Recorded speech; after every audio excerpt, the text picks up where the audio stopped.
Hello, hello, beautiful people. Mi gente bella. Welcome to another edition of Santana Says. We talk about everything from Roblox to relationships, everything in between, and the overall journey of life.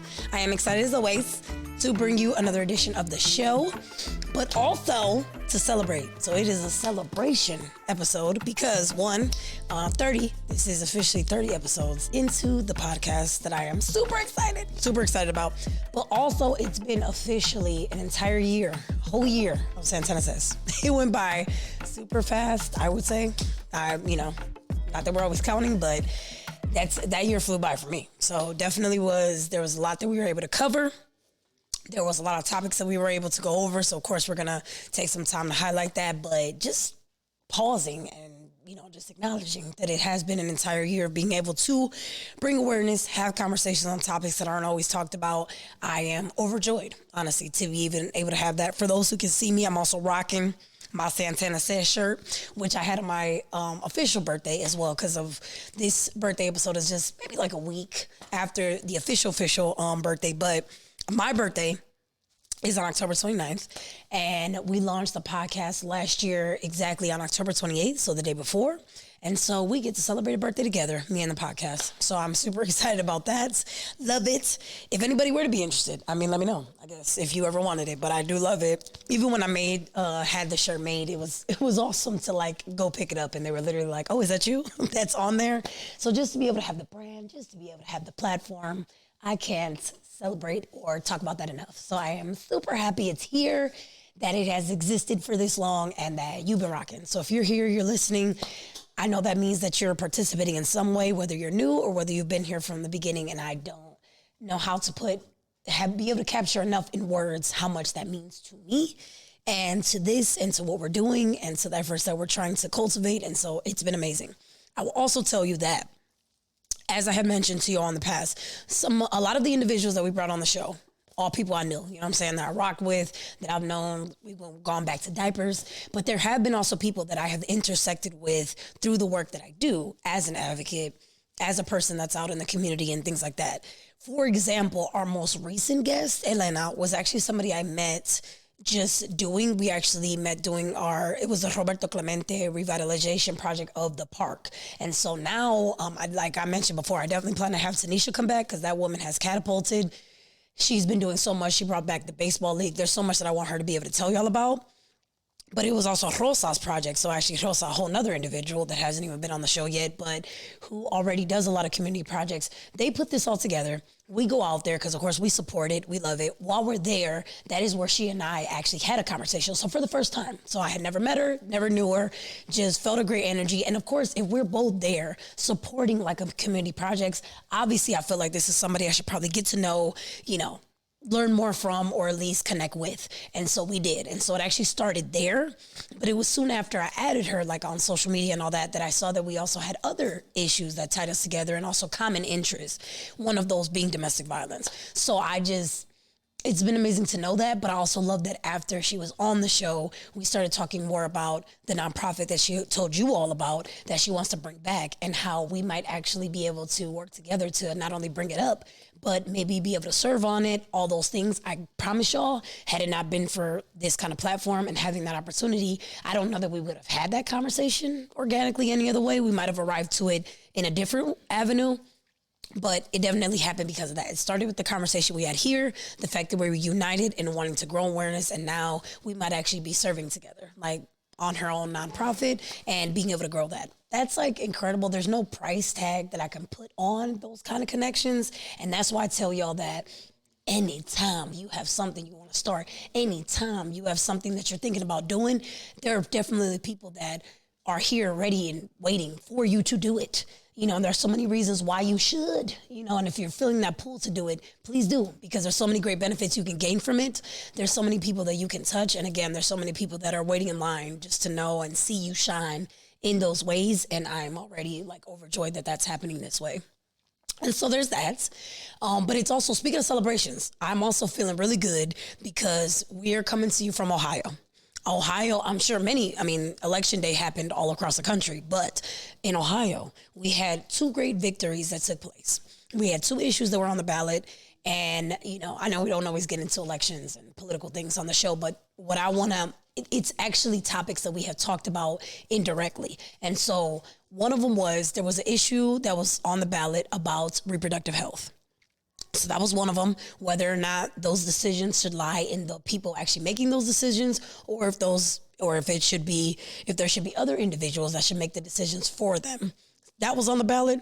Marijuana was also on the ballot, whether or not it should be legal and all those things happening. Both of these things to me are quite historic in nature because, one, the fact that we were even having to have reproductive health care on the ballot is because we were trying to reverse decades old decisions that had already been made. We were trying to reverse Roe v. Wade. There was a lot of things that had happened in Ohio leading up to this moment where attacks were being made against reproductive health care. And so for it to even be on the ballot was frightening, but also, again, just indicative of our times where a lot of things are happening. So even freedoms that we felt like should never have to be questioned were being questioned at this time. And even choices that we feel like should lie in the hands of the people making them, not everybody can agree with that, and that was not taking place. Issue 1, which thank God passed, I'm not even gonna lie to y'all, that was holding my breath, but it did pass, was something that brought up a lot of debate amongst people.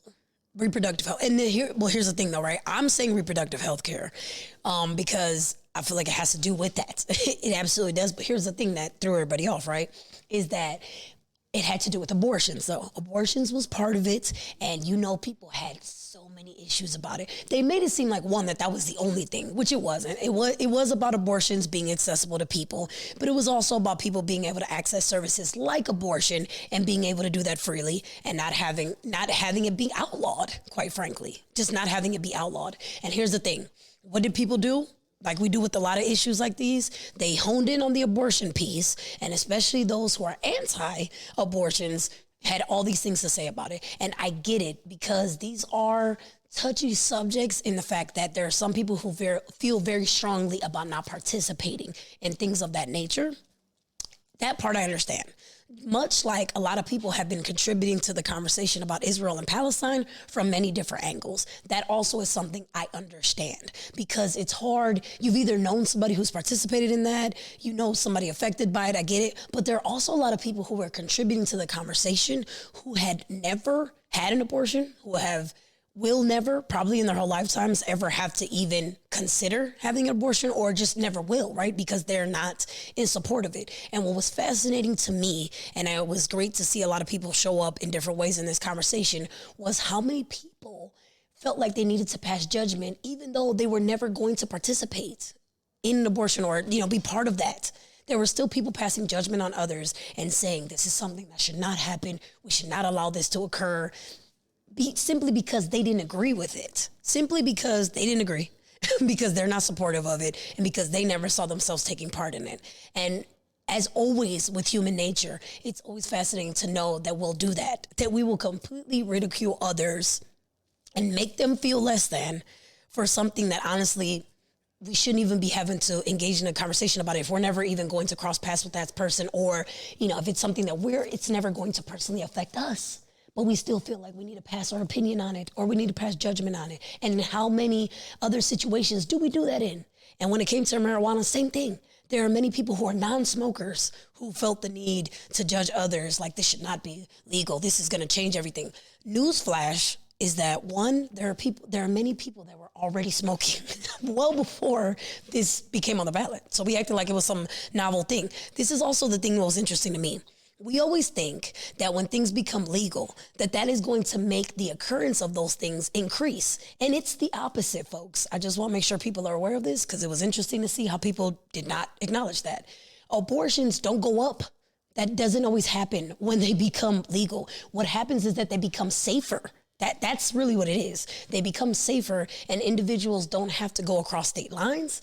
They're not having to literally spend thousands of dollars going to other places to get it. It just allows it to be an accessible option for them. And here's the thing, when it comes to abortions, people are not just getting them because they want to kill their unborn children. That picture is such a horrific one to paint for people.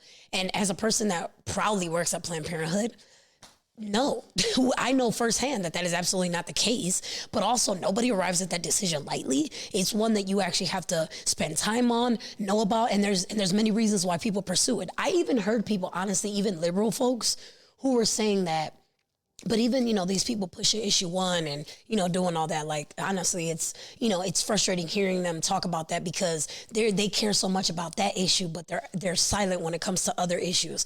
I haven't actually seen that be the case, one, but two, they were also, a lot of those same people who were saying things like that were saying, and even though I am all about, I am pro-life, and I find myself not wanting to, do that. But at the same time can see pro-choice. Like I can see, the reasons why people would engage in that and all that. They were still making it a black and white issue and making it seem like abortions only occur because of a birth control issue or because people don't have access to those things. That's not always why people make that choice. It could also be because they were the victims of an assault and no longer want to carry that child and be reminded over and over that of the assault that they encountered. Here's the thing. If they were to get assaulted and go to the hospital and get those resources in the form of something else, like for example, an emergency plan B pill or anything like that, they can also terminate the pregnancy in a different way. But that's not always an option available to folks, especially because there's some people that have been assaulted that we don't even know about. That they have been assaulted because they're not in a position to be able to come forward or they don't feel comfortable enough to do it. They feel too ashamed. And so they're not seeking services, but also they may not be in a position to do so. If a person, like we mentioned on our last episode, is being trafficked, do you think they're going to be able to escape and go get these services and then come back? Sometimes their traffickers do take them to get those services, but sometimes they do not. And sometimes they're having to terminate them in many other avenues. And like I said, in many other environments that are way more dangerous. But there's also individuals who have sought abortions because they had pregnancies that did not go the way they wanted. Like, for example, ectopic pregnancies, that would have been outlawed also with this. And so when we try to make it seem like it's a black and white issue and that it's so very simple and it's just because people don't know how to protect themselves enough and are not making good decisions, I think that that's minimizing it to an extreme that does not acknowledge all that goes into it. One. Two, it's also interesting that we'll say that it's because of the choices people make, but then in the same breath say that we should outlaw their ability to make that choice. If it is about choices, if that's how our world is, then we should allow there to be more avenues and opportunities for people to make their own decisions instead of making it illegal to do it. And so I think it was incredible to know that. So I think it was awesome that we were able to pass that. Same with marijuana. I'm glad that we were able to see that we can make these, make something legal once again that many people were already participating in, and knowing that we've been here before. We have absolutely been here before. Alcohol used to be an illegal thing. And so for us to debate it the way we have, and it's not something that does great things to people. There's no one I know who abuses alcohol that is in good health. That's not a thing. So same with, cigarettes. There's many, unfortunately, there's a lot of harm that happens. But for some, it also provides, great comfort. So it's just, there's different reasons why people participate, but we have to know that at one point in time, these things were illegal also. So for us to be here, that's why I said it was both historic, but also great that we could recognize that. And there were many individuals who were able to support that, especially in a state like ours, which is usually primarily red, very Republican, all of that. So I'm glad that those things happened. Apart from that, though, it's also just been a great time to celebrate, just different things that have happened, and like I said, even with the show, I'm super excited that we've been able to have, what I want to celebrate too is I actually put out there to individuals, at least on my socials, because, we're not live yet, so I haven't had the chance yet to get it, but hopefully we'll move into that direction soon. But I put out there, if anybody had questions about the show, if they had anything they wanted to tell me about it or anything like that before this birthday episode, and that I would respond to them and, consider them all that, lift them up. A lot of the resounding feedback that I got was about how many individuals were just grateful that we were shedding light on topics that many people do struggle with. But the one that touched me the most was that an individual who had reached out to me after they saw an episode on the show with a person that they knew, and that they were saying that you helped me break chains in my life that I had not been able to break before. That one, I'm gonna tell y'all right now, that sums it up. That sums it up, especially because we were just talking about psychological chains on the last episode as well. And I myself have made mention of chains that we carry and that we uphold and that honestly we make so strong. You know, it's not just that they exist, but how much strength we give them. And I will tell you, as a person who's been very guilty of that, I have had so many chains in my own life and that you can't even see, that I would carry on a regular basis. But instead of doing the work to break them, I was doing everything possible to keep them going, y'all. I was making sure that, you know what, I'm gonna hold on to this because this is what I know. This is the life that I've been in, and it's everything I know and it's everything I'm used to. And so I'm not even interested in doing it, but quite frankly, it wasn't even like I saw life on the other side and was like, I don't want it. I couldn't even picture it, to be honest. So like I was not going after something because I didn't even know it was there. And I didn't even know it was an option available to me. And I most certainly didn't think it was an option that I deserved or that I should be going after. I didn't even know it was there. And so knowing that that has happened with individuals has been amazing. Another conversation though that I had with someone was about the severity or like how much goes into domestic violence and how they found themselves in an abusive relationship and were working really hard to not only identify what it's like to be in that relationship, but the struggle this person was facing with leaving. And they were at the point where they were able to recognize that there is a lot more consequences with being in the relationship. I don't feel good. I don't feel like myself in this relationship anymore. I'm spending so much more time fighting the person instead of celebrating. I'm facing so much more time worrying instead of just being happy. And I feel like I'm walking on eggshells and this is no longer the same person that I fell in love with. And so we had a real conversation about that, you know, and I found myself, you know, meeting with that person.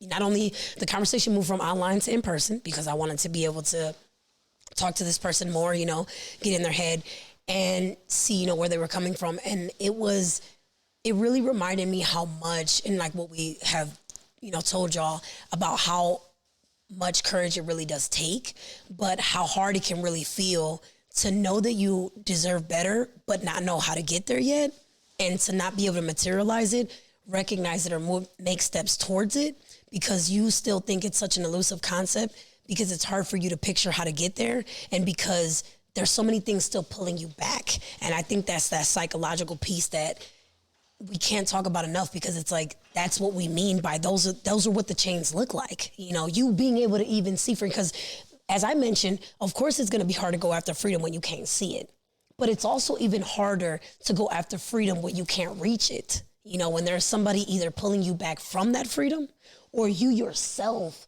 see it, you're like, oh, I kind of could see that light, but honestly, I don't know that I can go after it or that I, you know, deserve to go after that or that it's going to feel right even if I do it, you know, when I could just stay over here in the same life that I've been in with this person that at one point in time I really did love and actually not could still find myself loving despite everything that has happened with them. I still love this person. And in this person's case, they did have children with this person.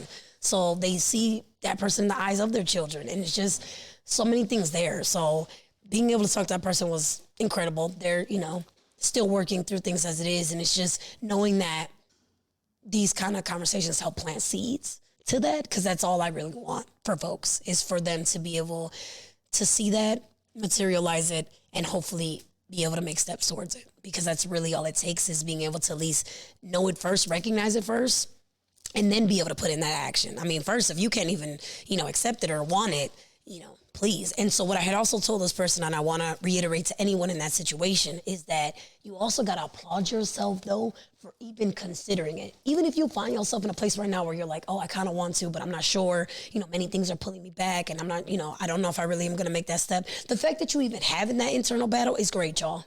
At least that means that you're in a place where you're questioning where you are. You know that there's some pull to the other side. That's a great place to be. Even if it may not feel that way, even if there are many things making you feel guilty about that, I'm telling you right now that that's still better than being in a place where you don't even feel that pull because you are so stuck in where you are that your mind can't even allow you to entertain that. That is a worse place to be in. And so anytime that you are not there is a great time, but it's also a great place, for you to occupy and for you to be in. So it is wonderful.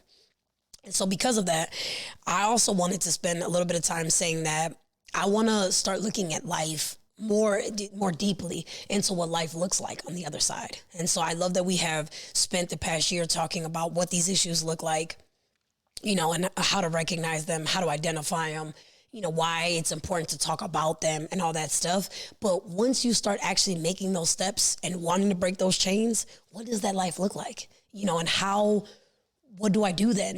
Because it's a lot of what ifs, right? Like, all right, cool, I'm ready. I'm saying I'm good. I'm feeling really great. I think I'm motivated. What do I do now? And what in the world is my life going to look like now?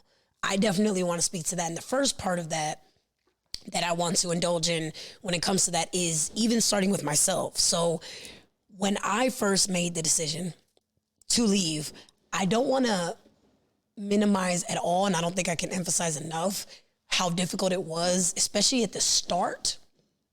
I knew I had made a good decision, right, to leave the relationship that I was in, and that I was making a better decision for myself and for my children. But the other thing is that if I were to do anything differently, it was that I did it very misinformed though. And so I did it without seeking proper help and getting resources. That's why I can't get tired of telling y'all, please seek people out. You take advantage of your resources, taking advantage of your network. I did it very misinformed. And so I was trying to do a lot of things by myself because that was the first step, right? Was that I was okay, cool. I want to leave. I'm going to do that. But I took that step and didn't have some place to land on, that was steady. So honestly, it took me a while, not just to materialize the breakup and being able to move on, but it also took me a while to rebuild the foundation that had been broken once the relationship had fell apart.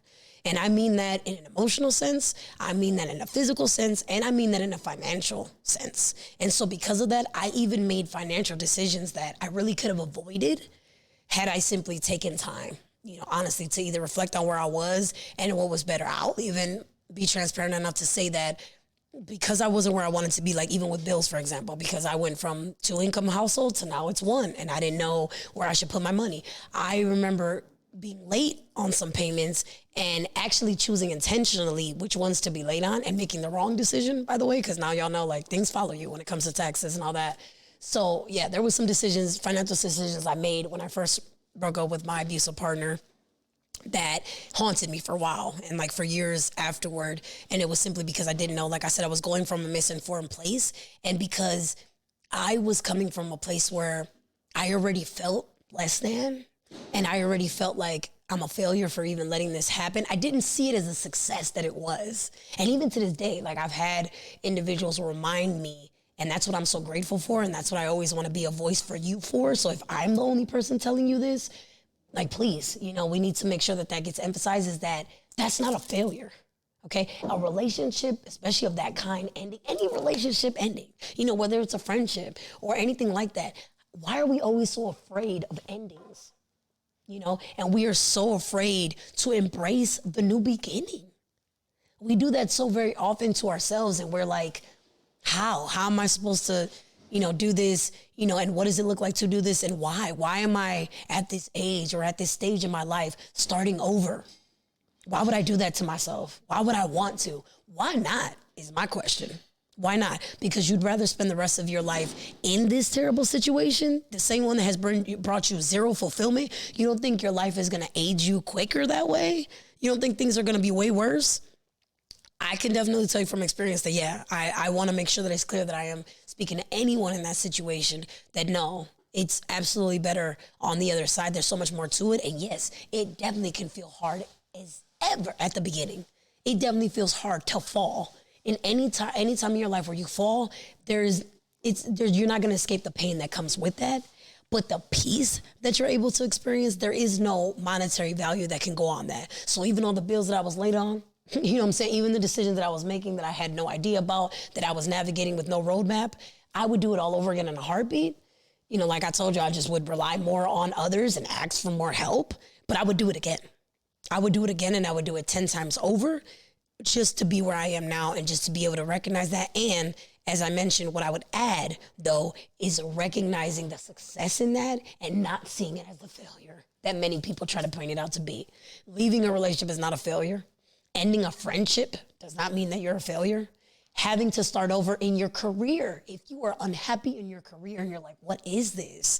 Why do I feel myself in such a rut? And you're like, but I don't know about like starting over at the beginning and then like reinventing myself. I seen a post by somebody on LinkedIn that was like, you know, how hard it was to have to like start over in their careers because they realized they didn't like where they were. Do it, though. It's so much better to do that and to get on this path towards happiness than to stay where you are and to feel worse and to feel trapped. And so that's what we're saying. If we're going to break these chains, then we got to stop allowing ourselves to feel trapped by these different emotions, by guilt, and by things like shame. Because there's nothing for us to be ashamed of. There's all of us out here are figuring it out. There is no person on this earth that has the perfect recipe for these things. So because of that, we are bound to make mistakes. We are bound to not always get it right. And we are bound to give ourselves grace when we are embracing a new chapter or any new beginning. And so I definitely want you to feel encouraged to do that. You know, anytime you want to do that and anytime you feel called to that, that's not an accident.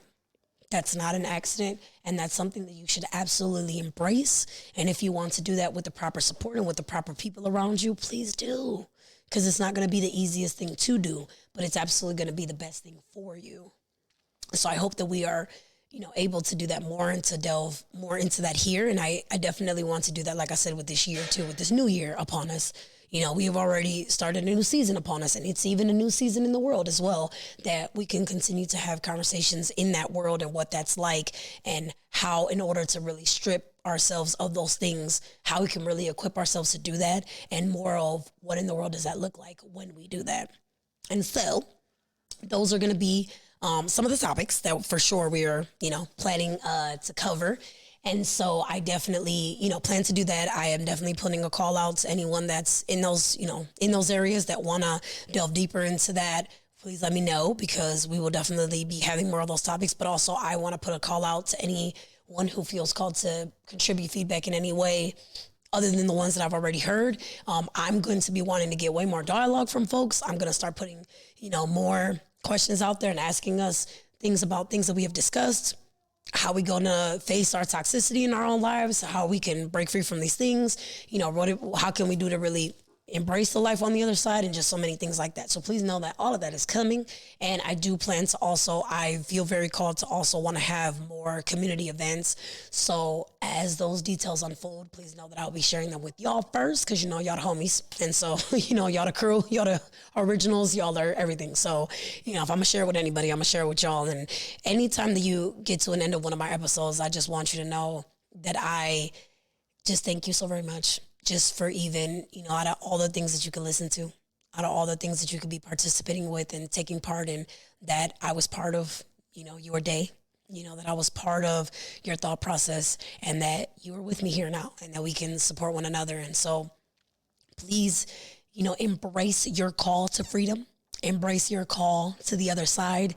And, you know, please join me on this journey that we are continuing to take together, where we are saying all the things and recognizing all these behaviors and patterns and breaking them chains, y'all. We're going to continue to break them. And so thank you to all of the people that have supported Santana Says for a whole year.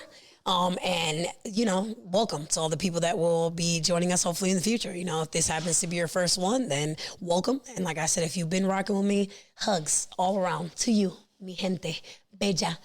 Mi gente linda, beautiful people that you are. And so thank you. And so we will continue to do this on all Feel Good Fridays, but also you're going to feel them emotions any day of the week. So please be encouraged any day, but especially on Friday, feel free to pull up a seat, enjoy this conversation, and continue to grow with us.